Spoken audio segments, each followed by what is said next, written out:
Hello, everyone, and welcome to the Board Game Barbecue, episode 349. One episode before, a relatively big one, brought to you by Advent Games, More Than Meeples, and of course, our Patreons. Welcome to my all-Australian crew. Now, you might be going, but aren't you an Australian podcast? Yes, and one of these persons is truly Australian. You can tell by his joyous outlook on life and his mighty beard. And that's Jules. How you going, Jules? I'm doing well. Yes, we've had a stowaway for a long time, but made him officially part of the crew. We have. And as much as I had demanded it not to occur, Adrian... Letter to the Prime Minister. That's right. Guys, a good job he's useless because you can say that now as an Australian. That's right. Congratulations, Adrian. You Thanks. are now you always were an Aussie to me. And I think I said on one of our Patreon podcasts that I think it doesn't change anything. Like, you are the most Australian Brit I've ever met.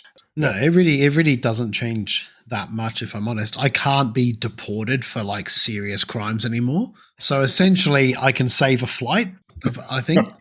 Save money on a flight. Power now too. I do have voting power. And yeah, I even wrote in the run sheet, Aussie. That was my only contribution to the run sheet today. Yeah, it's a weird thing because the ceremony was really, really cool. I really enjoyed it. And the MC was funny. He had lots of jokes. He was pretty out there character, but I found it really funny because at the start he's like, well, I'm just going to let everyone know that you've all got your certificates, your citizenship certificates, and at the end we will stamp them all, and then that way they become official. You all got to sit here for the next hour and a half and listen to the waffle, blah, blah, blah, blah, blah. Then he started ripping on the countries, taking the mick out of each country as he read off how many people were from each country, even commenting on the amount of Brits that were becoming citizens, that the house prices in North Lakes would go up because that's where all the Brits live. Yeah.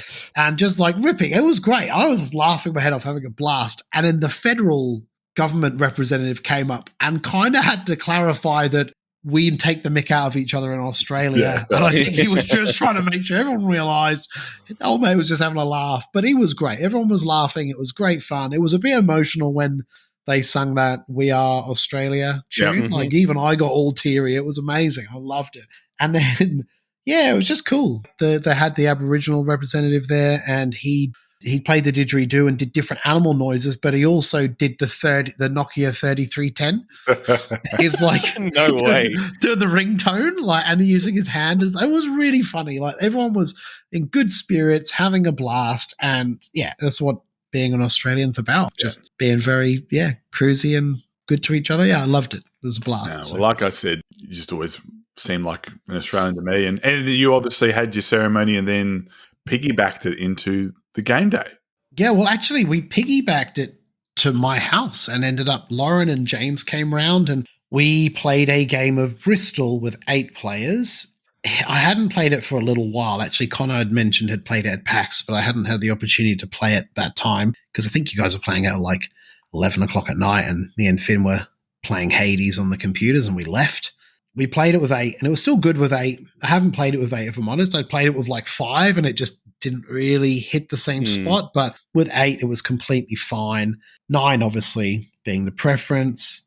I got a coin. And in this game, Bristol, for those who know, there is a sort of modular expansion with a Kickstarter where essentially you can get these coins, and on your remedy cards, you can look at them and take an action of essentially taking a coin from a bag. There's 6 coins, one of them being the cure, one of them being giving someone the plague, and then the other 4 are just apples that just do nothing. Haig, I think, got the first coin and gave it to MJ. And then I got the second coin and it was the cure. Now, I hadn't been sick, but there was so much shenanigans going on in the game. And we played the variant where if you are sick at the start from the draw, you are sick for the game, which just caused chaos because G-Money started with 2 3s and was already sick from the get-go. So he was just jumping around everywhere, trying to make the cards mingle. It was madness. It was one of the most fun games I'd played of the game itself. However, there was an opportunity to jump into Haig's cart and get across the finish line in the last turn, of which I did. And then we crossed the line. I was like, are you sick? And he's like, no, I'm healthy. He's like, are you sick? And I was like, I was sick because I got sick just before. And then I pulled out the cure coin and was like, but I'm all good now. And I've never passed the line and cured myself in the game. And I must have played this game 50 times, maybe more. And it was such a great ending because we managed to get out okay where everyone else had failed and got the plague. So it was a good experience, you know. The last time, so when we played it at PAX, it was all very ho-hum, almost to the point where it was kind of feeling a little bit boring. It's like a roller move. So I was like, all right, time to throw a cat amongst the pigeons. And I just moved. And then at that point, everyone's like, oh, he's sick, kick him out. And it went from being like, oh, we'll see what we can do to it just accelerated. And it ended up, if I had stayed in the cart I was supposed to stay in, we all would have been healthy. We would have got across second. After the unhealthy cart, which is what I was in, got across the line, and we would have won. I think every time I've been pushed out, I've been healthy. Yeah, it's very rare that you're actually sick, I feel, and get pushed out. But it does happen. I've seen it happen a couple of times.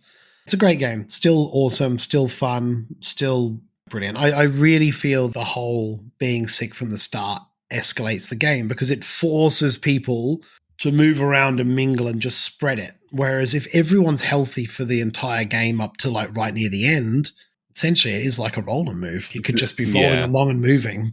If you know that, okay, cool, well, they haven't mingled in that cart and this cart hasn't mingled, so we know they're safe. I think that not knowing from the start makes a huge difference because it doesn't matter because it could have been 2 players sick from the start. Everything becomes a gamble. I think if you are playing with that variant, and we talked about this, if you are playing with the variant where you can be sick from the beginning, although it's really unlikely that you are going to get the coin to cure you, I think you do have to play with the coin because then you're still trying to draw those cards that let you get a coin. Yeah. And even then, you can then get a coin that makes someone sick, and you can give them that coin anyway. So it's like, and they could have been sick anyway, and it doesn't matter. It's so clever. But yeah, the following day, it did roll on into the game day, which was great fun. And it's a funny thing. I did actually write about this in the Discord. The game days, always great.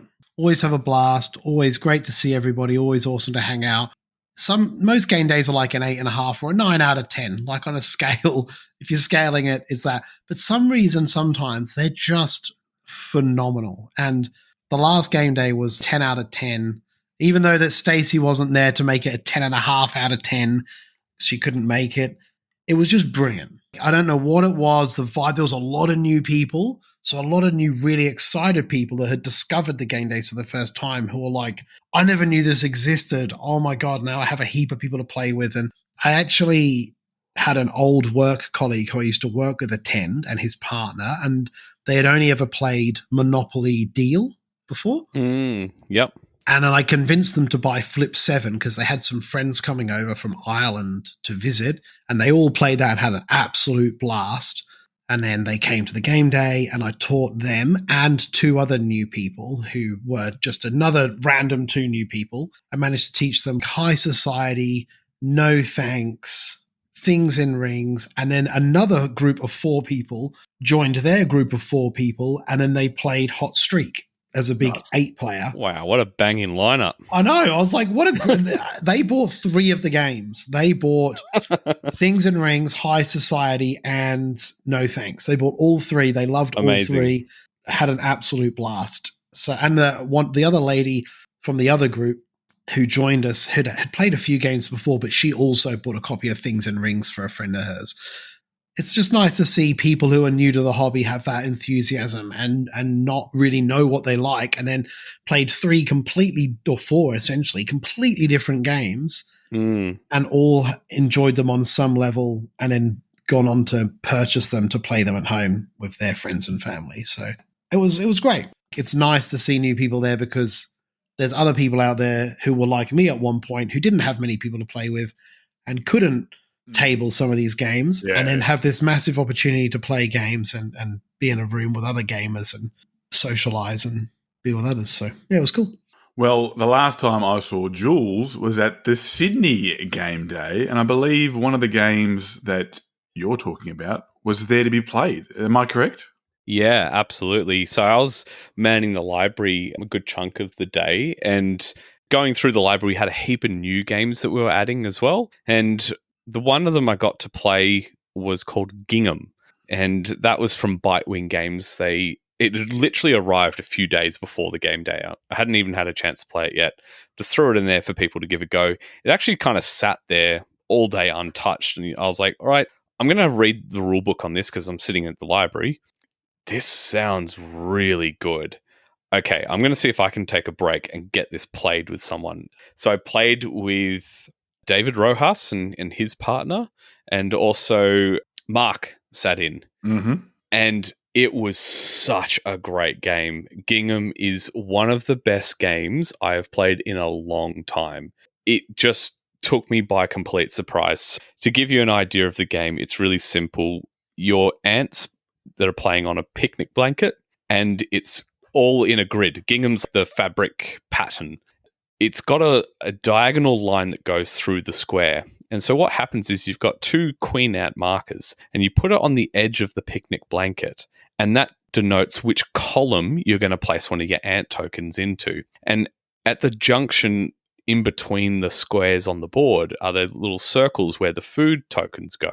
And you're trying to connect spaces of the same food tokens with your little ant tokens together, so making a giant line between them to connect the two. Then you get to move a food token from one end to the other, and you choose which way it goes. So you start creating piles of these food types. And then you're trying to surround those to then claim the food tokens. And so you're getting points for connecting food, you're getting points for claiming the food piles, depending on how high they are. And when you move food, you reveal sugar cube spots where you can collect sugar cubes if you place an ant next to it to activate game-breaking sort of powers on a rotating board. So when you spend sugar to do a power, you move it to the top and it becomes the most expensive and everything else flows down. This game is so mean, so tactical. You can steal food from each other. You can end up connecting someone's whole pile of food to one piece on the other side of the board and just move their whole stash away from them and then control it and claim it off of them. It was an absolute riot. It is so good. And I think a few people walked past us playing it and seeing we're having a good time, because when we were done with it and I put it back in the library, it got borrowed and it got played straight away. It was because what time do you reckon that would have been? It's 7-ish, 7:30 maybe. And then it was just being borrowed out. Like I think it's fun. Yeah. It looks like a perfect game day game as well. Like lots of interaction. It says playtime 40 minutes. Is that kind of accurate, or you think it's a bit longer? No, it's definitely longer. Look, they always are.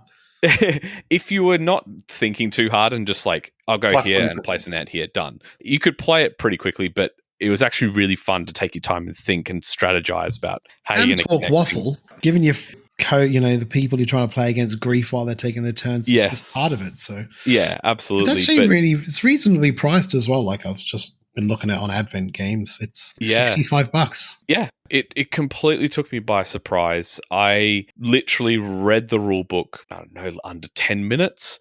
It was super simple to pick up and play. And I am just so happy they sent this one for review. This is a 10 out of 10 game for me. It's so easy to teach. Oh, it's just full of really, really tight decisions and clever plays, and I absolutely love it. There's definitely a couple more rules to explain in the game, but I've explained the essence of it, and it is so good. That's Gingham.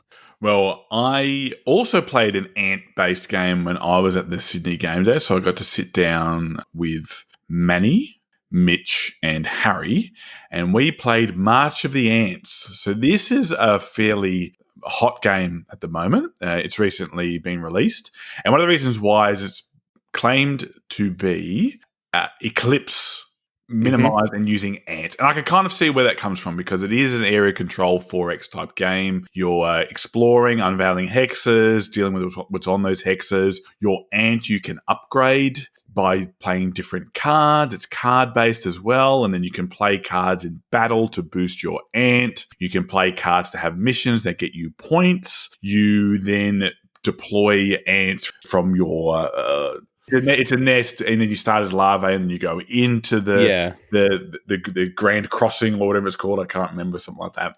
And then you fight.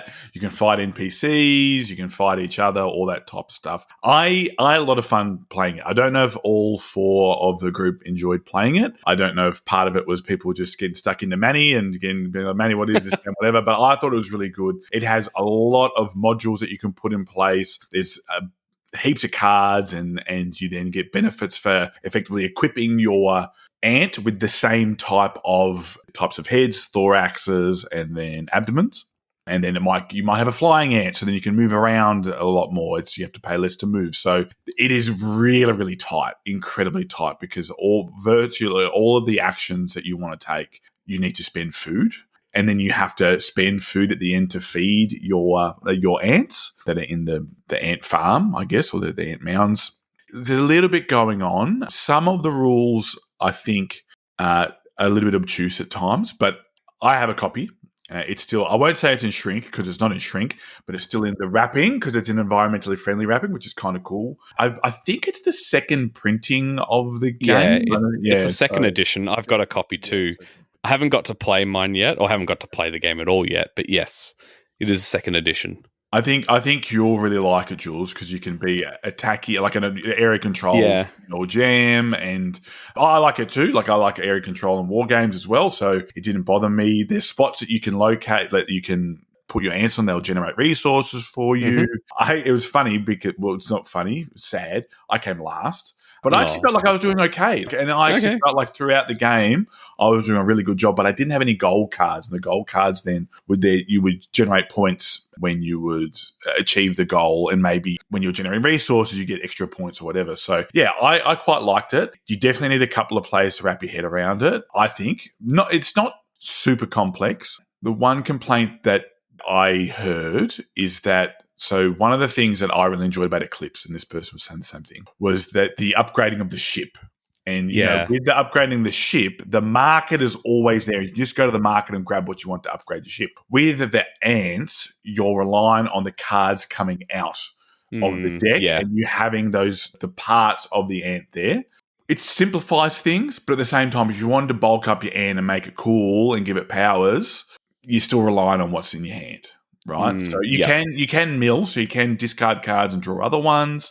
And the other cool part too is that when you take an action, the people sitting either side of you, they get a benefit as well. So that's really cool. So like if you explore, it means a larvae can leave your nest and then go into the grand crossing or whatever it's called. So yeah, if you're interested in a 4X game, March the Ant is definitely one to look at. It's a really good production. I quite like it. I haven't played enough to sort of give it any more in depth. So it'd be interesting when you do, Jules. Maybe we can. Yeah, I'm super keen to play it. Yeah. Adrian, what else were some of the shenanigans that were going on at the game day? I managed to teach Riftbound to 4 different sets of 2s throughout the day. Everybody really enjoyed it. Everybody had a good time with it. But the 4 decks that I had were all created by Finn. So from scratch. Homebrewed by Finn from start to finish. And, you know, to give you a little bit of an insight to how that actually happened, I'm an okay parent. I'm not the best.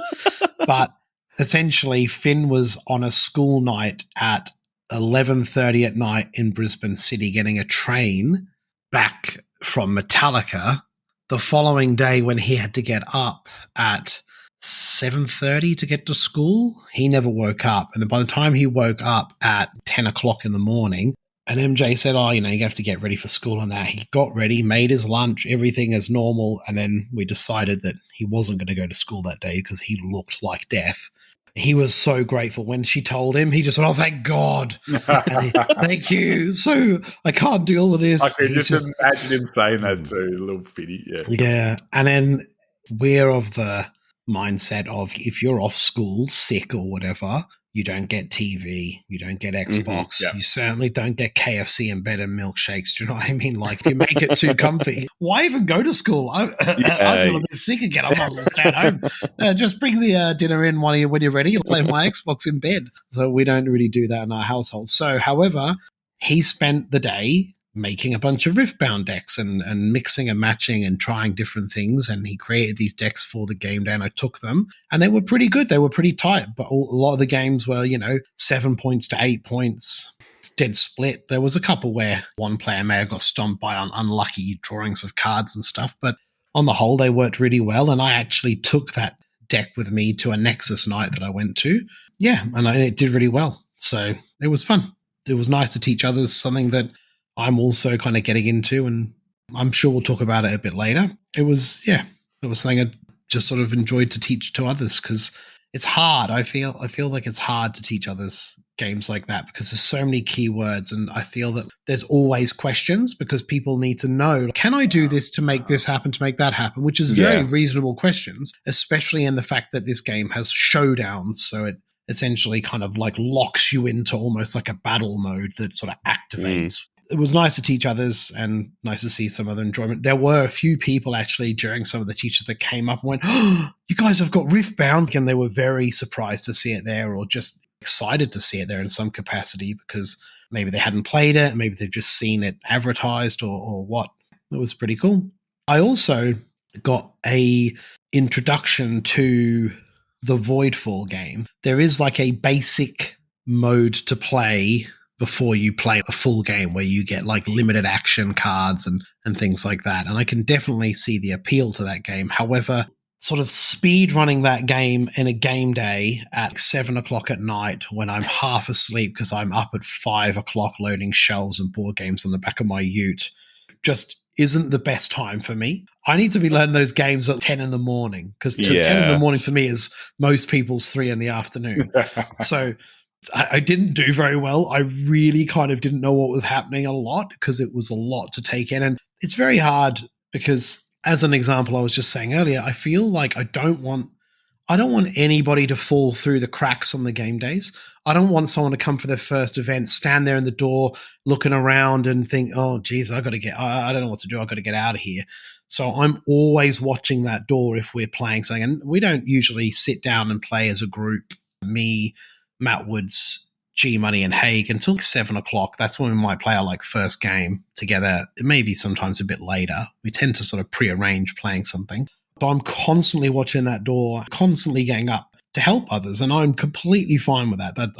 I would prefer that than me playing a game and they get completely forgotten about. It's a very hard thing to learn a game like that at a game day at the best of times. So we generally don't. We usually play something that we know semi-well, that we've played during the week, so then we can then just go straight into it and not have to worry about any rules. So learning a game like that at that time was really hard. However, it looked very beautiful on the table and it flowed really well once it started to move, and I can see the appeal, and I would definitely like to play it again and continue trying to play in some of the more advanced modes or campaigns or whatever it is on maps. It's so good. I want to play it more too. It's sitting there.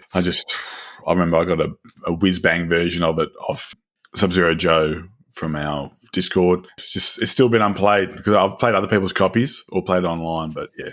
Jules, tell us a little bit about Gazebo.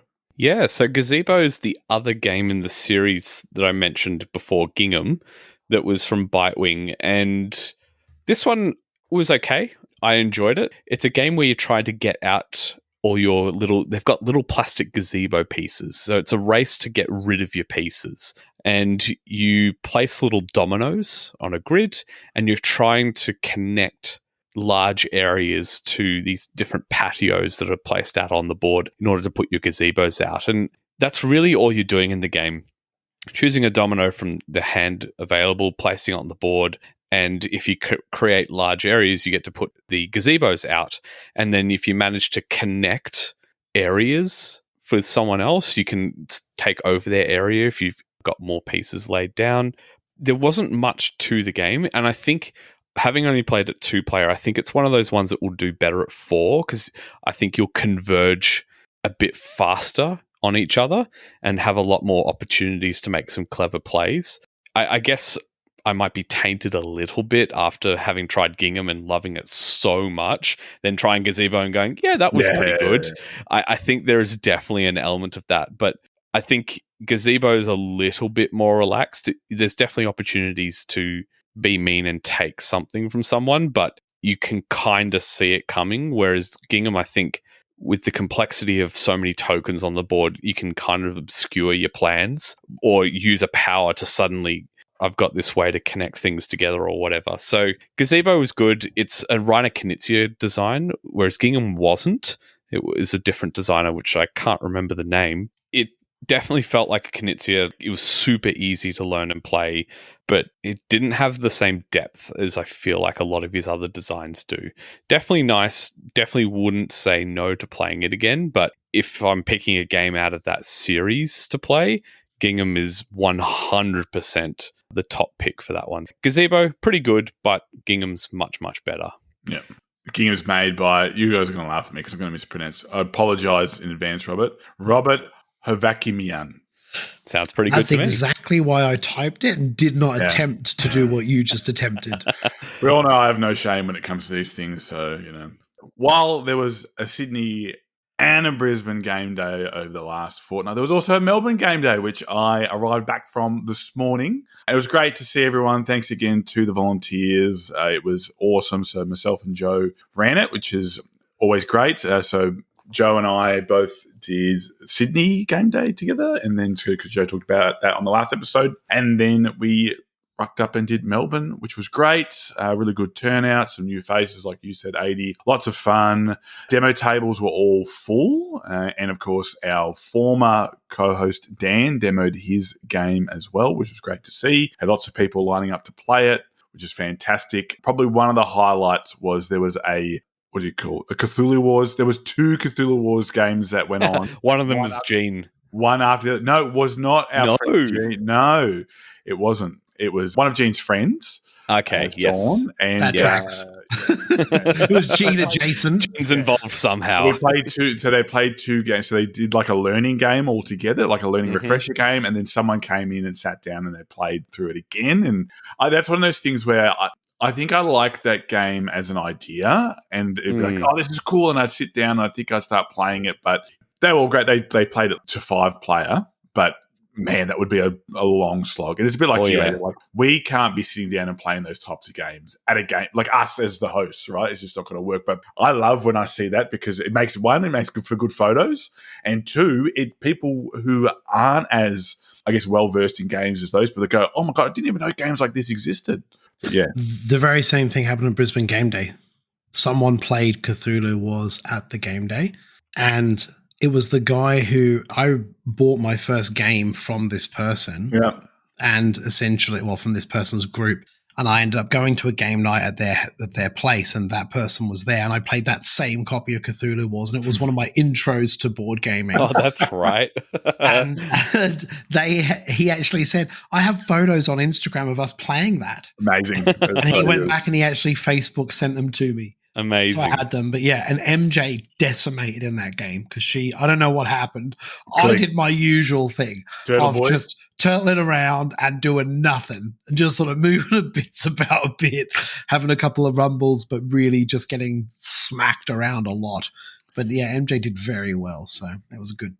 So I was able to play a couple of games, got a game of Harmonies in, which is always fun. Love a game of Harmonies. Me and Joe played Slambo. It's a fun little card game. It is a really fun little card game. We split. So I won the first game and then Joe won the second. And nice. For a third. Hot Streak was always out. It was getting played. So my family was there. So Megs, my brother T-Mac, my niece and T-Mac's partner were there. They played Hot Streak and they had fun. But what I wanted to talk about is one of the demo tables, a friend of mine, Kyle Jarrett, had a game called Architects, and he actually demoed this one year at PAX. And in terms of a prototype, it is one of the most incredible prototypes ever because he's able to fabricate his own parts and cards and things like that. And his company that he works for actually makes themed poker sets. So, cool. Yeah, so he's able to get cards and 3D print things. But Architects I'm telling whoever wants to listen now, if you like Dune Imperium, if you like Lost Ruins Arctic, but more so Dune Imperium, you need to get in contact with Kyle and you need to play Architects. Prototype, playtesting. He has done a mountain of work. He really wants to make sure this is tight and fun. We went through and did a couple of different changes that from the last time I played it, and I thought they were just awesome. I played it with him, then he got the guys we played Harmonies with, and we were able to, he got them to sit down and play it. It's so good. You're drawn in by because the production's amazing, but the game is fantastic as well because it's area control. There's no elimination. It's just moving your bits and pieces around. You're playing as people trying to control the AI of a ship. So it's quite topical at the moment. And it's a deck builder. So you're building up and buying cards. What drew me in most was how streamlined it all was. He's got it set up on the play map that he's been able to print, and you play the cards down, pick up new cards, use abilities. It just feels really, really, really good. And then you're then focusing on winning areas because it's like a major and minor objective. And so the minor objective activates first, and sometimes you'll get something from the minor objective that will then activate, and you can then go put something in place to go win the major objective. And it's just really, really, really good. So I said to Kyle, like, I would love to talk about this on the show. Like I said, if you are a fan of Dune Imperium and are looking for a 2-player game that plays really well like that, then I would be hitting up Kyle. He's more than happy to do play testing. Just hit him up either on our Discord. I believe he's on Facebook as well. And yeah, he's really looking for some dedicated play testers to try some things. So yeah, all the best, Kyle. It was great hanging out with you and playing some games, playing Architects. Yeah, really looking forward to seeing what shakes out in the future for that. Yeah. So while Architects is brand new, I got to play a game that I'd been wanting to play for ages because I believe Mitch talked about this way back when on the show. And it was one of the original flip and writes that sort of came out, and it's really hard to find. And that's Trails of Tucana. So have either of you two played this? I haven't played it, but I do remember it being talked about a bunch when it came out. It's really cool. So we played it 3 players. So effectively it's a flip and write. So in the same vein as something like Welcome to. Okay. So the same, everyone flips the same cards, and you'll flip 2 cards, and it will have 2 different landscapes. So it might be like desert and then forest, or mountains and then desert, and you just draw a line between those 2. But the aim is to either link certain bases, which can change game to game because they're all around the perimeter of your map. So you're linking them together. And when you link them, you get points, and you also get to take I did this first card. So again, similar to like the missions in Welcome to. The other thing that you're trying to get are these icons, like toucans, books. They don't really mean anything, but the more of these icons you get, the more scoring you have turn to turn. So at the end of each round, you will score for the icons that you've effectively connected to your bases. And then at the end of the game, you'll score the bases themselves. The fact that we all had the same cards and we all went about it a totally different way was just really, really good. The one thing that does change is that, so if you think about it as like a face of a clock, at 12 o'clock, I might start on a particular letter, whereas the person next to me might start on that letter at 1 o'clock. So it does shift the map a little bit, but all of your letters are effectively in the same. So like your A and A are almost like the same distance apart. They just might be in different locations on the same map. So that gives a bit of variety. But yeah, you're getting the same cards. It's really good. Like I went on a flip and write, roll and write craze. I got a box of them that I don't even play. If I can get a copy of this, I think it would be one that I would play, especially with my family, a lot, because it's really simple, similar to Welcome to. Like I said, it's the same cards for everyone, so it's all simultaneous play, and you still end up with a lot of variety. So yeah, Trails of Tucana, lots of fun. We played the German version. It didn't matter because there's no German on the cards, and it's really, really, really good. If you're looking for a flip and write and you can find it, then I would definitely be looking it up. You know that game you've been wanting for a long, long time? The one that's been on your wish list for ages? Yeah, that one. The one you've been adding to your cart and taking off again, umming and ahhing about whether you should get it or not? Well, I'm here to push you over the edge and say go to adventgames.com and add that to your cart right now. I bet you that Dean has a great price on it. He's got great customer service, flat rate shipping, and there's so many other goodies to explore on the website. Wonderful categories all organised to pick the exact game that's right for you and the group that you play with. So head over now, don't hesitate, to adventgames.com.au and add that game to your cart now.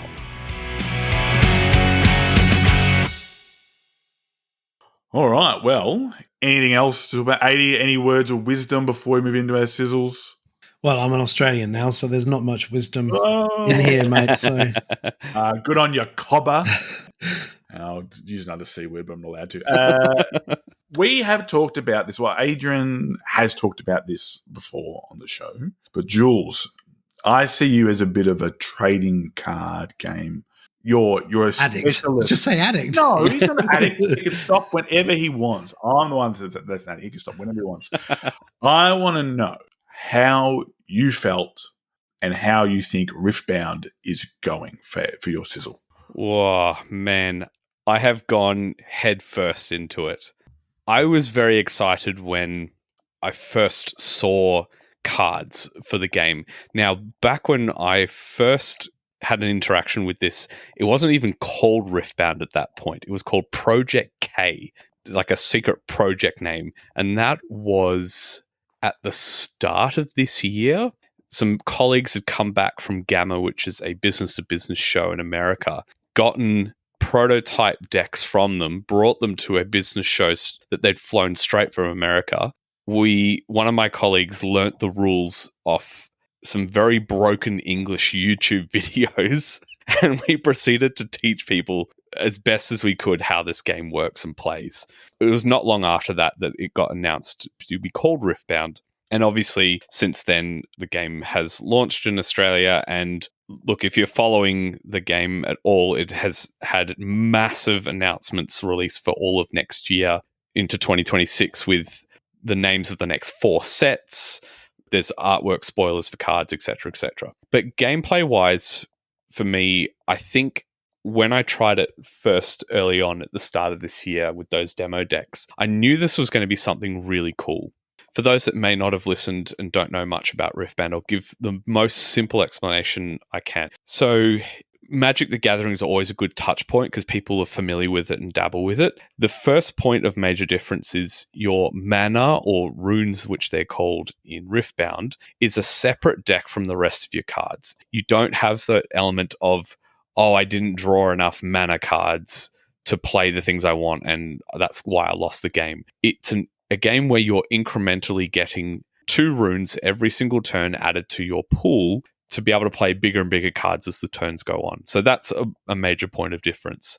The decks are only 40 cards, so you don't have big 100 card decks like you do with Commander formats for Magic, and you can only have up to 3 copies of a card in your deck. And basically on your turn, you've got runes which you exhaust to play cards to base, and there are 2 battlefields which people get to place out. Each opponent, when you're playing one-on-one, gets to choose 1 battlefield, and it's a race to 8 points. You're simply trying to control these battlefields. If you conquer, meaning you send a unit to that battlefield and no one else is there, you get to conquer it. If your opponent was there and you play units there that have a higher might or strength value than theirs, and you outnumber them or outpower them at the end of any other results, then their units are destroyed and go to a discard pile and you conquer the battlefield. If at the start of your turn you still hold that battlefield, you get another point for holding. And it's just the first person to 8 points. That's the very simple way of putting the game, but there are definitely some funny interactions when you get to certain cards and timings and things like that. All the trading card games have that intricacy in them, but I think at least at this point, while it's a fresh, brand new trading card game, there's only 1 set out. It doesn't feel like there's an overwhelming amount of information to try and process in the game at this point in time. If you were to try to jump into Magic Gathering having absolutely zero history, the amount of content they released each year, plus its decades of history, it's just a lot to process. 7 decks next year. That's what I heard.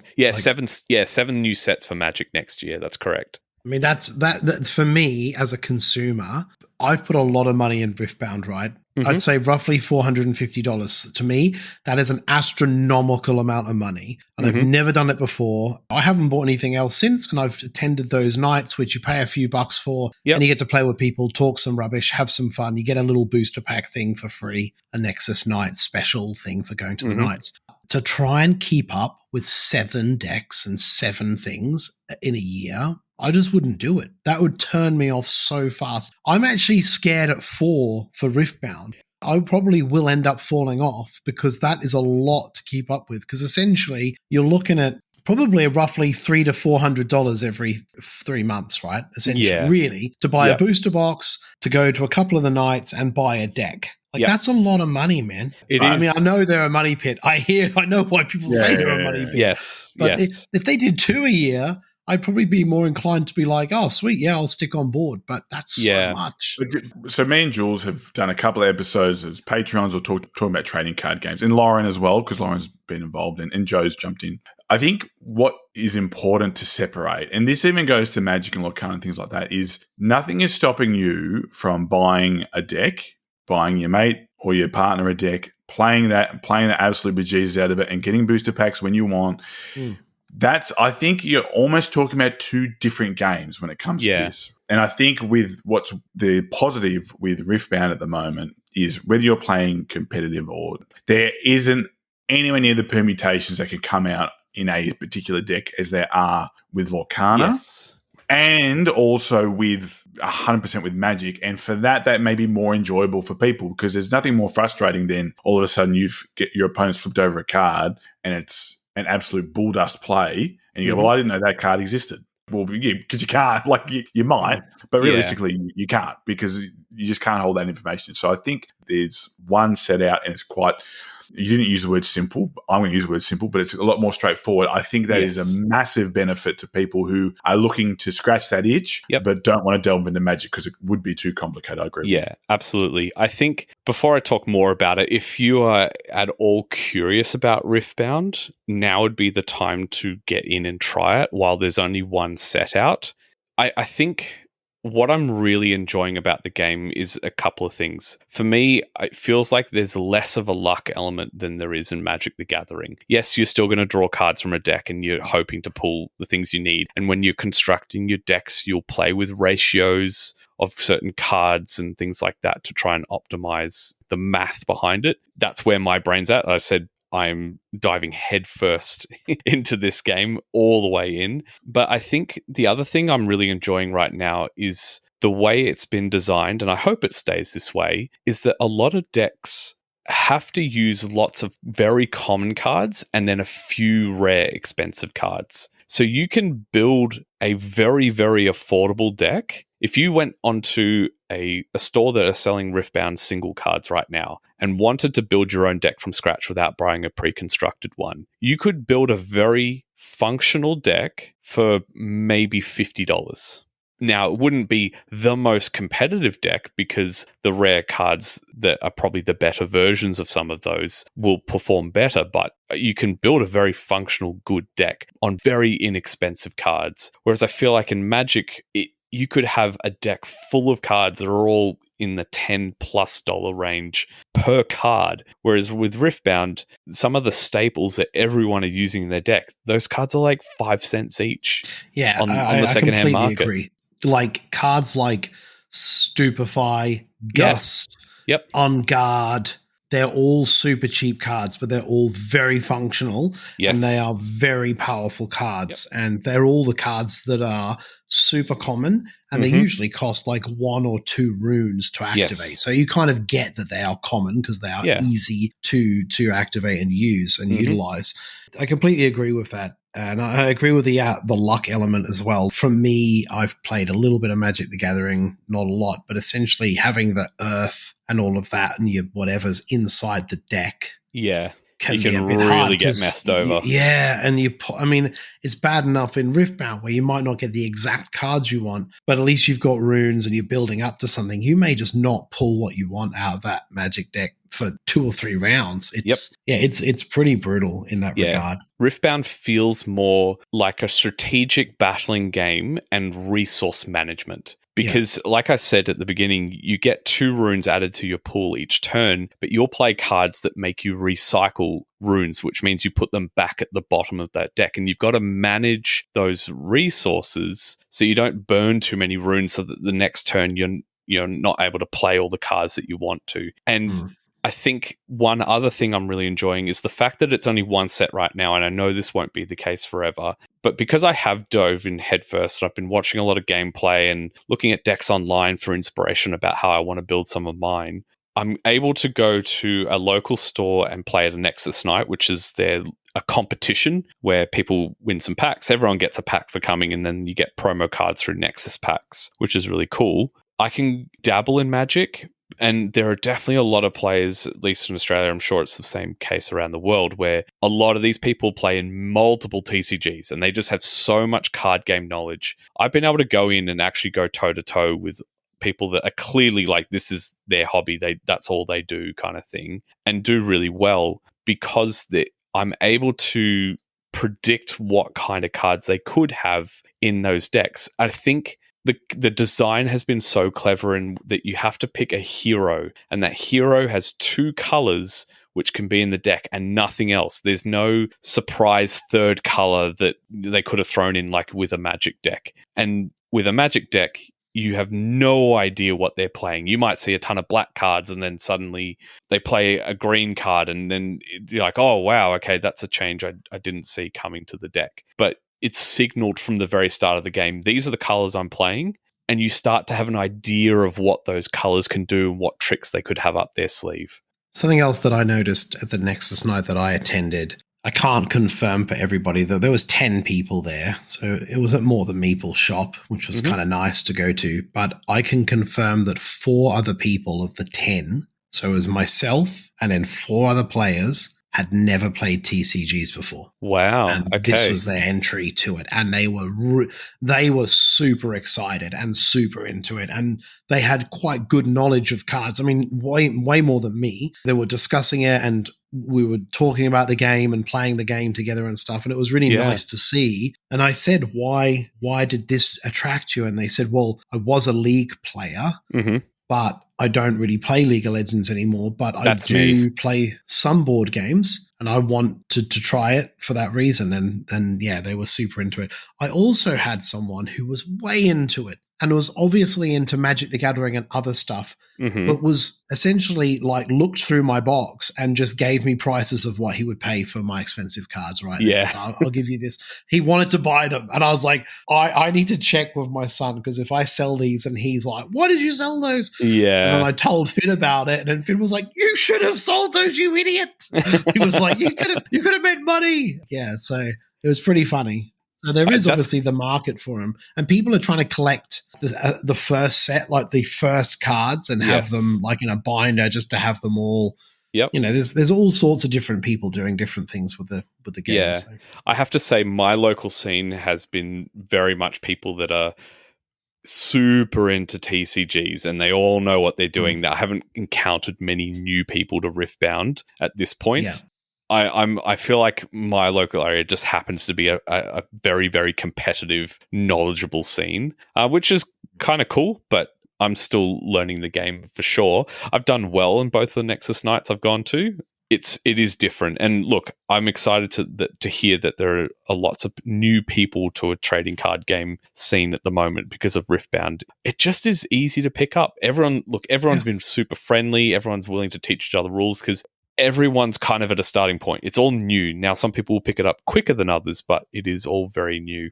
But yeah, I am absolutely loving the game. I plan to play this for a long time. The very exciting news that came out of PAX Unplugged this past weekend was that there is going to be a regional qualifying championship event in Australia in May next year. So that's an event where there will be thousands potentially of people, if there is that many people interested in the event, coming to some location in Australia to play Riftbound. And I don't know everything that's involved in a regional qualifying event because it is so new. They've just held their first one in Houston, Texas. That for the English-speaking world, they've had championships in China that have been run at this point, but I imagine it would involve some sort of invite to a world championship at some point. So yeah, it's crazy fun. I would love to run some Learn to Play stuff at PlayCon next year if people want to do that. Having played Magic for a long time, now obviously headfirst into Riftbound, I have learnt how to play the Dragon Ball Z trading card game, One Piece trading card game. There's a couple Gundam? Did you Gundam? I haven't tried Gundam yet, but I'm sure I will at some point. But I have tried all these card games. This is the one that I think is the easiest to get into. One Piece is definitely easy as well, but I'm not a One Piece fan. It feels like you've really got to love it. Now, I don't think you need to love League of Legends to enjoy this game. Yes, I used to play. I don't anymore. So I know who most of the characters are. There are definitely new characters I haven't seen. A couple of new ones in this set, and I'm sure there will be down the line. There is thematic connections to the characters in the game, but it's not essential to have ever touched the video game to play this one. Yeah, Riftbound is my sizzle for this week. It'll probably be talked about in the future for sure as competitions come up or whatever, and new sets come out. If you two stay on the show, it's definitely going to be talked about again. Because Adrian's talked about the last 2 times he's been on the show. So I know. I can't even remember if the last time when I was on, if I spoke about Finn playing it. Yeah. Because I don't know if I mentioned that or not, but he played a night and entered and played against all adults and did really well. So it was he smoked me with his I'm keen to come up to Brisbane and bring my decks and for us to all have a blast. Yeah, it'll be good. Very good. Yes. So while not as, I guess, hot as Riftbound, my game I'm talking about, actually, Jules, you settled this before on the show as well at the start of the year or late last year, and that's Castle Combo. So this is a really cool small box game. So I thought I'd talk about it because it sort of leans into our question of the pod from last time. And that is what small game packs a big punch. And Castle Combo is fantastic. So the cool thing about Castle Combo is there's 2 decks of cards, and each of the cards within those decks are unique. And the theme of the 2 decks of cards is the workers and the nobles. And then within these cards, they may have a variety of symbols on them as well. So that might be like armory, food or wheat, could be nobility, could be warriors, textiles or things like that. Yeah. And their colors as well. And you get a rundown of the breakdown of both the number of each of the symbols, because they're important, and also where they fall within the 2 decks of cards. Why the 2 decks of cards are important is because what happens is from each of those 2 decks, you draw 3 cards and you set them out, and you are able to purchase those cards using gold, all right? But the amount of gold that you have is minor. Now, but it all depends on where the little fella that denotes. Yeah, he moves up between the 2 rows of cards. So it's a kind of like it's a piece that sits there, and you can only take from that row. But what's cool is that you can, if you want to, you can spend keys to move the messenger either up or down, so you can pick from another row, or you can spend keys to wipe the row as well. So if you're like, I don't want any of those cards, or some of those cards look good for my opponent, you can wipe it and then draw 3 new cards, and there might be more affordable for you, might be something that you want to use. Because the other cool part about this game is you're only going to purchase 9 cards. So there is very minimal bloat. 9 cards you're going to purchase, and you're going to put them into a 3x3 grid. And you don't have to decide the setup of your grid too much as you're going, but obviously at some point you need to decide what's going to be your bottom left, your bottom right, your bottom middle, so on and so forth. And why that's important is because certain cards will score if you have symbols in a row. If it's adjacent to certain symbols, there's cards where you store money on them, and then when you store a certain amount of money, or there might be a cap of money, that you will get certain points at the end. There's no point scoring during the game. It's all end game scoring. And it is all dependent on which cards you choose to go where. And look, I just think this is a really, really fun game. Like I said, small box game, so much variety. I would have played it 4 or 5 times now, maybe even 6 times, and I still haven't seen all the cards. I don't know what works well. I mean, that's just a me problem. The people who I play it with generally work it out quite quicker. Yeah, I played it with various different people, and they've all really enjoyed it. I think it's a really good game for, I guess, if you kind of got like anywhere between half an hour and an hour that you're trying to burn, then playing something like that. Like, what do you reckon, Jules? How long do you reckon a game would take if you've got 3 or 4 half an hour. people? Yeah. Once you learn the rules. And the rules are super easy to teach, right? You just show them a couple of cards like, hey, this is how this card scores. And like I said, it's all end game scoring and about, all right, what can I do with the money I've got? Because money can get really, really tight. What can I do with the money I've got? and what can I do with the cards that are there? And do I want to move the card? Do I want to move the messenger up a row? Because when you purchase a card, so if you purchase, let's call them the worker cards, they might send the messenger up to the noble row. And when you purchase a noble, it might send it back down. So you might be going, if the messenger goes up there and I'm playing against 80, that card is going to be so good for him. So I'm at least going to hopefully try and make him have to pay a key, or you might not have any keys and then you can't buy it at all. So it's based on that. So when you place the card down, yes, you have an endgame score, but you will also generally generate something like keys or money, or you might put coins into the bag of those types of people. So Jules has talked about it before, so it's not brand new. What I love is like all the cards are unique, right? So it's that thing of, that card would work really good for me, but Jules has got it. I'm just going to mill through and hopefully find the next card. Nah, there's only the one card that's in there. I didn't know that about that game. I didn't realize there was only one of each card. One of each card. Okay. Yep. So they're all unique because it's like a village, right? It's like the castle. It's like there's the king or whatever. And of course, it's thematic, right? So if you've got the mercenary, they might want to work with people that are making armor and might be fighters. There'll be some cards that will be like, you will score 9 points if you don't have any of one type of card in your whole castle. There might be ones that are like, you'll get it for pairing. So it's that simple scoring that people would be used to. But man, it's just so good. It's so quick, really engaging. It's stressful because it's that thing of, that's the one card that I want. Yeah. You better not take it. And then all of a sudden, it like, just reminds me of Pipeline. Yeah. Well, they need that one tile, and then they take that bloody tile. And the other cool thing is what starts to happen is you go, it's all right. A card that has that symbol will come up. I won't buy that one. And then all of a sudden, another turn goes by. None of those types of cards that you want comes up. Another turn goes by. None of those types of cards you want come up. Another turn goes by. You don't have any keys to move the messenger, and the person buys a card that doesn't move the messenger, and you're stuffed. You're like, this card is going to score nothing to me. The amount of times I've had this card score nothing, oh my God, it's so frustrating. And it's like, I just needed one. I needed one to score that card, or one more to make a pairing or a trio or something like that. Yeah, so good. I think that it's just one of those games that I reckon is almost like, I wouldn't call it's not a modern classic per se, but I think I'm yet to play it with someone that hasn't enjoyed it. Yeah. I'm very keen for the expansion for when that comes out. It hasn't hit the English market yet, but it's a solid game. So solid. Is it just a bucket load more cards in that expansion, I would assume?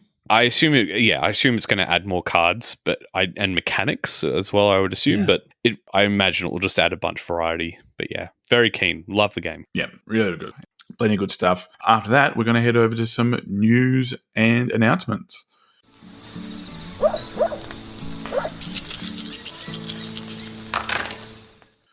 So with our 3 most recent game days finished, our focus now turns to PlayCon. Now, we'll still be running game day events next year, and they're still coming, so please don't fret. We are still running our game days in each of the 3 cities. But PlayCon, the dates for PlayCon are 3 through 5 of July 2026 at the ICC in Sydney. So please don't think it's back in Hurstville. It is near Darling Harbour. We are super excited about that. Tickets are on sale now. 3-day passes are selling like the hotcakes. Yeah, I cannot believe how fast things are moving. So yeah, massive thanks to anyone that's backed us early. We say this every year. Don't sit on your laurels. Get a ticket if you can get a ticket now. Get a ticket for your friend for Christmas, or your friend that you want to bring, or your partner or whoever, because we are so close to like 40% already, and it's been 2 weeks. It's crazy. It blows my mind. So yeah, huge thanks to everyone that's supporting us, and we hope to give you the best event that Australia's ever seen. So I can't wait. I'm so excited. I'm still in shock that like Shem Phillips is coming, Cole Worley's coming, Andrew Bosley's going to be there. The T-shirt it's mind blowing to think that that's all going to happen. And Sam McDonald, Bobby Hill, Matt Dunstan, Phil Walker Harding, Martin Wallace. Like it's crazy. It's absolute madness to think it started in that village hall in Maruka with 60 people. I keep saying that. I was there. I was there too. Yeah, crazy. I was talking to someone. I do apologize. Forgotten who it was, but we were talking about Cole. And like, I just love Cole's designs. I was like, well, funny you should say that, because guess who's going to be? He's like, I know. I'm trying to work some things out. I was like, my brother, you need to work that out because you have to be there. If it's your one chance to meet Cole World, you got to be there. I'm going to be excited to see these people in person, right? And actually, because we've spoken to Cole on the show, spoken to Andrew on the show. Yeah. You've met Shem. He went over to WellyCon, but I've spoken to Shem. I've sworn in front of Shem multiple times at Shem's games. And he's silently judged me, I'd imagine. But yeah, that's so excited. So excited. All right, so moving on to last week's question of the pod. 80, I didn't put your response in there, but what was your response to what's a small game that packs a big punch? I put cafe. Yeah. Oh, good one. That's very small. Like that box is tiny. And I had to ask Def as well to see if Tallywood Rally would qualify as small box because it is like this size. It's not massive and it's quite a thin box as well. Yep. But that has an astronomical amount of punch to it for its size. It could easily be double the size and be charged at $120. Oh, yeah. You just upscale everything and charge a fortune for it. But it was $25 in the Kickstarter that we got crazy value. Ago. It's so good. It's a phenomenal game. So yeah, they were the two that I put down. But we had Lachlan Albert put down Innovation would feel like it was punching above its weight in a Ticket to Ride size box, but somehow it manages to cram down into something that I can literally slip in my pocket. We also had Daniel Breed say Red Cathedral is a lot of game in a small box. We had Ashley Perryman say, is it Taji? Tagi. Tagi, yeah. It could be Taji. Yeah, it probably is Taji. They're probably you're just common. Yeah, exactly. And then we had Shane Murray say Furnace, and then we had One Man Clapping say Far Away punches me in the proverbial nutsack every time. Still love it and hate it, but mostly love it. Before we get on to Jules, I was interested in what people considered a small box, right? Because I'm thinking small box is Scout. That's a small box. Or is that a tiny box? Oh, there we go. That's right. So, as some of the ones that Jules is going to read out from our Discord, maybe small box is a little bit larger than what I thought. Yeah. All right. So we had Stowball said Coloretto is the best small card game. The vindictive decisions it creates are fantastic in the right group. Ian O'Toole said The Grizzled, a beautiful game that thoughtfully evokes the plight of a group of friends in the trenches during the First World War. Glenn Kitson said Hive Pocket. Shoitan said Salton Sea and White Castle. Salton Sea being basically a medium heavy euro in a teeny box. White Castle is a solid medium, also Seize the Bean, although many may be unfamiliar with it. I agree with Salton Sea. That is a very heavy game for its size. It is. I was so overwhelmed. And when you play it solo, when you unpack that thing, it's crazy that amount of stuff and that amount of thought comes out of that size box. Absolutely. Shoitan also said Photograph. That card game causes me severe cognitive loading. Very crunchy. I agree with that. Kev1981 said For Northwood or Arboretum. Shuck said Age of Civilization. The small box full to the brim. Shortish game full of interesting decisions and tons of contents for replayability and solo play, which I have not touched. And then we had Jay said, I'm going to say Battlecrest from Buttonshy. Clever, varied, table-sprawling, head-to-head skirmish, all in 18 cards. Well, closer to 180 at this point if you count all the expansion heroes and maps, but my point stands. I want to play that. I didn't know that was the thing, so yeah. I've played it. Someone printed it for me at a game day and brought it, and I played it. It was good. Cool. I liked it. Yeah, I think, you know how like you have an ATX motherboard? Right. Mm-hmm. Then you have an ATX Mini. Yeah. Then an ATX Micro. Right, okay. I think Mini qualifies. So it can be smaller than a medium-sized box, but doesn't have to be the size of an Oink game. Okay, like, right. Yeah. Because I always mentioned, Shoitan mentioned White Castle. That game is so good. But the other thing that works for it is it's quick too. It's not long. The decisions are awesome. But when they're like a small box, it's like, it is a pretty small box. That's right. Now, one of our friends, JB, was a smart aleck and said Gloomhaven. So, JB, you've been warned. None of that shenanigans. Thank you. Only high quality, highbrow humor that we're renowned for on this podcast. It's funny though that nowadays Gloomhaven doesn't look as big as it used to next to the mega Kickstarters of Marvel United and other nonsense. Even like Aeon's Trespass and stuff like that. Oh, yeah. So we leaned into TCG stuff. So we got to mention a few things in regard to the hobby, but we want to know if a TCG, a trading card game, requires hundreds or thousands of dollars to stay competitive. Do you think that's a design flaw, or is it just part of the hobby? So a bit of a longer one now, but we're hoping for some in-depth replies. And we know that lots of people cross over into that field of trading card games and board games as well. So like Adrian said, he's new to the trading card game, and we've got some people that have played some. So yeah, we'd love to hear from you about that. I think that it is part of the hobby for TCGs. However, I don't condone that buffoonery. I get it. I understand why it's there, because it's more of a collectible thing than it is just a game. So it's like rare comics and things like that. It's more of the collecting aspect than necessarily just the actual thing. But to spend hundreds of dollars to be competitive, if that's all you're doing and that's your hobby and you like to do that, that's fine. It's like having just a cheap tennis racket versus spending $1,000 on a fantastic tennis racket where you basically touch the ball and it bounces off it and goes miles. But if you can get away with $100 tennis racket and still be somewhat competitive, then that's great. So, if you're playing it a lot, the money isn't as bad, if you know what I mean. Essentially, that's how my mum looks at a Prada handbag. If she has a $2,000 Prada handbag, but she wears it 200 times, it's only $4 a wear or whatever. Like, if you're playing it a lot and you're getting good value out of it, that's great. But if they are just sitting on the shelf and just you're not getting to play it and essentially they just become a collectible, I mean, that could also be great because if you sell them, you know what I mean? Like, it's a funny thing, but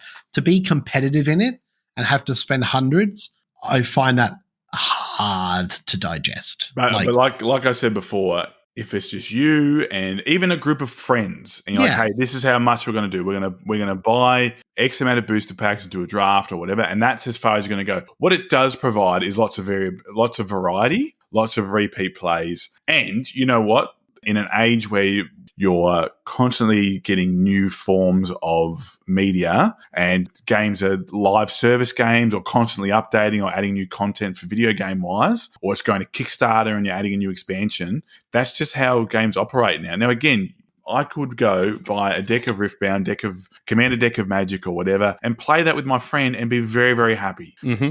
I think that it is totally up to you how much money you spend on these things. It goes for the same as board games. Totally up to you how much money you want to spend. And if you've got the cash and you want to spend hundreds or thousands of dollars over the course of an entire game's lifespan or 6 months or a year or whatever, that's great too. I think having that there for people to be able to invest in is great as well. I personally don't think it's a bad thing. Yeah, I don't think it's a bad thing either. And look, this could be an entire episode talking about the complexities of a trading card game market. I do have a little bit more insight, obviously, working in the distribution business, because sometimes these sets are planned so many years in advance and the print runs are organized so far in advance, and then they've got to do their marketing, and there's a real shot in the darks about how much do they supply to each regional market, and sometimes it's just super hot and they underprinted, and I've seen sets that are overprinted and the price of it just tanks, and that has effects on local game stores' viabilities to keep their doors open.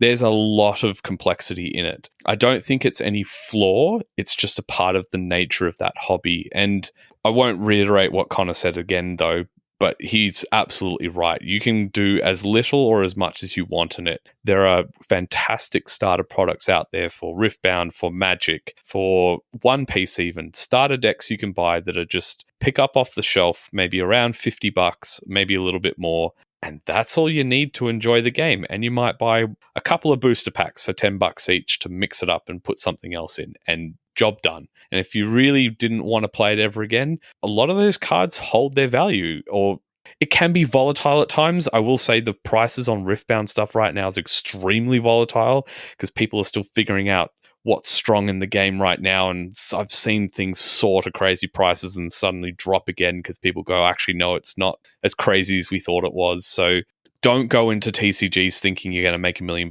You won't. But I think there is definitely room if you want to make. What I have done is made an initial investment into this game. And all I've been really doing is buying a couple of single cards I want from people. And I've actually done a bunch of trades in store, just trading cards I know I don't want for things I do want. And I'm not putting any more money down. And that's literally what it's for. It's a trading card game. I was going to say, I literally saw the guys at the night I was at trading cards and swapping cards. And they were like, well, this one's valued at $20. Mm-hmm. So, and these are all valued at $4. So let's just swap these for this. Yep. You know, it's 16 to 20. That's fine. No stress. Yeah. Like, because it's all theoretical money. Like, it at the is, end of the day, like, but you know, you want to make sure that you're getting the cards you want for the absolutely for a decent perceived value. But yeah, I don't know. In reality, it's keeping the lights on in most of the game shops. Yeah, like it really is. 100%. I reckon between Lorcana, Magic the Gathering, One Piece, and now Riftbound, that's probably most of their money. Yeah. Like, as much as we love this board game hobby, there are very few stores in Australia that keep their lights on purely from selling board games and nothing else. Most other stores in Australia deal in trading card games, and that serves a really big baseline to be able to service all the other hobbies like miniatures and paints and board games and things like that. So yeah, it's a side part of this hobby, but it is definitely connected with the scene, and particularly at a local game store level. As you said, could be an entire episode. Maybe we should jump on and do a Patreon episode of this. Maybe we should. I'm keen. Yeah. I love talking about like markets and fluctuations and stuff. You love talking. You could have just true. That's fine. I'm an Aussie. What can I say? Very good. So again, it's not, well, as much as we've talked about, it's not up to us. It's about you guys. So we'd love to hear what you think about the question of the pod. If you think it's part of the hobby or is it ridiculous and do you want no part of it, let us know. Let us know on Facebook, on the Facebook community, on Instagram, and of course on Discord as well. We would love to hear from you, please, in the podcast chat section of Discord or on the other two social media sites. That would be great. Speaking of our community, if you would like to support us as a podcast, you can always go to patreon.com/boardgamebarbecue to sign up and donate and get access to exclusive podcast episodes that we make just for you. And of course, if you're not in the position to do that, there's plenty of other ways to support the podcast without donating. And the best way is to tell your mates. You can go to Apple Podcasts, leave a star rating, a review for us, or use Spotify's star rating as well and leave a review. It only takes a few seconds of your time, but we really love it. It means the world to us. You can also get involved in the Board Game Barbecue community by joining our Facebook community, following us on X, Instagram, or YouTube, where we're uploading our audio files as well. So it's just another way to listen. And of course, there is where I love to hang out. I say this every time I do this little spiel, the Discord. I have made lifelong friends through Discord as part of the Board Game Barbecue community, so I will forever be grateful to them and that. And then, of course, if you don't want to speak to me or hang out with me, there's always other conversations or games going on as well. Get involved, support the show. All the links are in the show notes. So we're up to our final part of the show, the fired up section. Dana, you put in whatever soundbite you want. I'm not going to do that.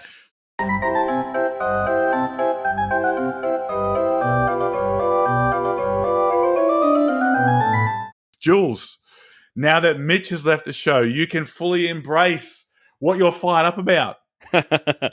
I'm very fired up. The deluxe new edition expansion Kickstarter for Inish is on its way to me. I haven't played the game in a while. Obviously, I knew this new expansion was coming, and I am just very, very excited for this to hit the table. It's such a good game. So very, very, very excited for that. And look, I've talked about it before. I'm just super excited about Riftbound right now. All the announcements that have been coming out for it. The new cards in the next set look super cool. Equipments are being added as a new mechanic. It's gold.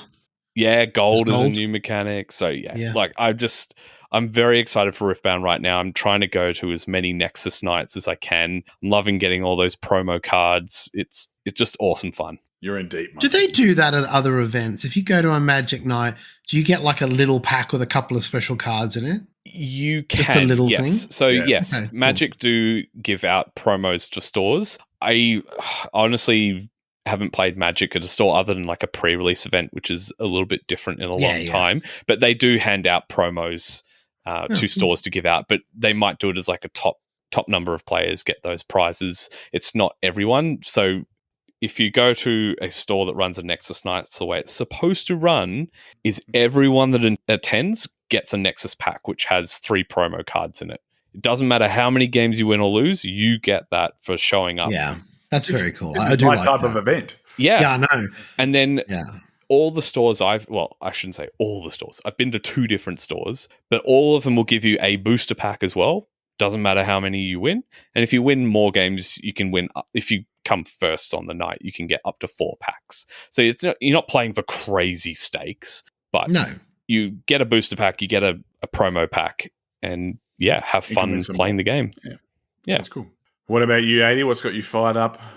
Well, I am very sad to say that unfortunately this will take a bit of a sad, somber tone. Unfortunately, our beloved Vinny passed away last month. Actually early this month. He was our beagle dog. He got sick and had to be put down before his time. Great dog. Everyone loved him. Mm-hmm. We did. Ate more brisket than I ever have, probably, What a legend. to be fair. Oh, you man. know, yeah, so it's very sad when you're cutting up food and he's not there anymore because it's literally all that's all he lived for was food. It's sad not walking around the obsessed. house and feeling wet drool puddles here and there. Yeah. He just would saliva drop everywhere while watching you cook and stuff. So, and our little dog BQ, who's our multi Shih Tzu, has taken it a little bit hard because Vinny has been there since his whole life. So, like I said to Connor the other day, it's like he's been to Nam and come back. Like he is a changed dog. Yeah. It's weird. It's like he's grown up overnight. It's very strange. You know, we realize that we don't want BQ to be on his own all the time, and we have taken steps to secure a buddy for BQ, which will arrive December 23rd. Mm-hmm. Finn is not aware, so we will tell him then. It's kind of sad, but also happy. Do you know what I mean? Like it's a funny thing. And I don't know anyone else that's out there that's had to go through putting a dog down, but it is horrendous. Like it's one of the hardest things. It is the hardest thing actually I've ever had to do. Not one of. It is the hardest thing. But, you know, loved the dog to bits. He was a good dude. So, peace, Finny. Finn building his PC. He's got the parts. Components are arriving by the dozens. Like they're all rocking up and being put away. And we will build that on December 23rd so that it's ready for Christmas Day. So I'm very much looking forward to that. That's a big day. New dog, new PC. Yeah, it's going to be chaos. Yeah. Lauren and James will be there because they're coming to stay with us for Christmas. So that's going to be lovely. Really looking forward to that. Going to go see John Bishop, who's a Scouser comedian. Looking forward to seeing him. I thought he was a member of X-Men. the No, different guy. And also recording the Patreon pods for Christmas. I'm really looking forward to that because me and Connor have already done 2. And they're just good fun and just very relaxed. And I'm looking forward to just getting a few more of those done and talking with you guys about other stuff. I'm one of those people that's like, when I do the Patreon pods, anyone says, do you want to do about this or that board game? I'm out. I'm like, no, I don't want to do board game stuff. I like doing the different things. I really enjoy that. It's just fun. It's more personal to hear a bit more about real life stuff, I suppose, sometimes. And yeah, it's good. So, you say real life stuff. What we talked about today was not real life. Hey, bro, we both got a bit emotional there.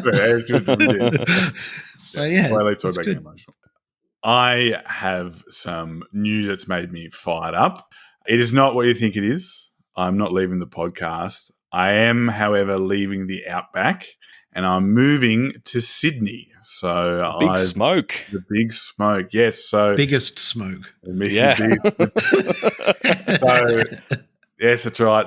The country bumpkin is moving to Sin City. I've got a new job in Sydney, and I'll be starting that new year. And I'm very excited. I'm really nervous. Really excited, and hopefully that means I'll get to see a few more of you more often, and that means that Jules finally has another hand at the Sydney game day, which will be helpful. Much appreciated. I did check with Joe first that it was okay that I was leaving. I made sure that I spoke to him before I accepted the job. No, I'm kidding. But yeah, so as much as I love all of our friends and stuff in Melbourne, it was just time for me to make a change. But excited, fired up. Yeah, looking forward to what the future holds. It's going to be great. Yeah, congrats, man. That'll be awesome. Yeah, so thank you. Thanks, everyone. And thank you both for joining me tonight. Always a blast. Great conversations tonight, guys. Yeah. Mm-hmm. I'm channeling my inner footy coach here. That was good. Good sesh. Good hustle. Good hustle. Get in there. I'll leave the bum pats to Adrian later if you want. But, I'll take them. Yeah, I know. Yeah. For all you guys out there, again, thank you to our sponsors, More Than Meeples, Admit Games, and our patrons. Could not do this without you. To all our other listeners, keep playing those games. And if I don't get to speak to you before the end of the year, have a great break, and I'll see you all in the new year. Catch you later. Bye. Bye-bye.